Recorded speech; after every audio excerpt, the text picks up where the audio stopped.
ఇలా నేను చేసినట్టు ఒక్కసారి దోసకాయ బోటి కర్రీ చేయండి, చాలా అంటే చాలా బాగుంటుందండి.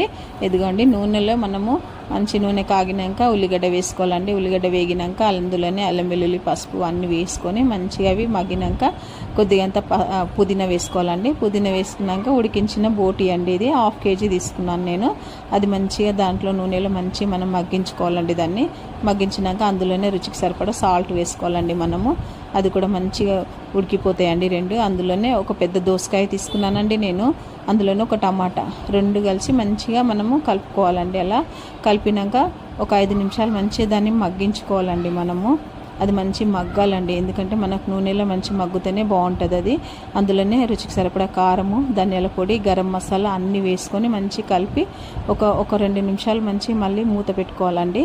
మూత పెట్టుకున్నాక దాంట్లో మనం లాస్ట్లో కొత్తిమీర వేసుకోవాలండి.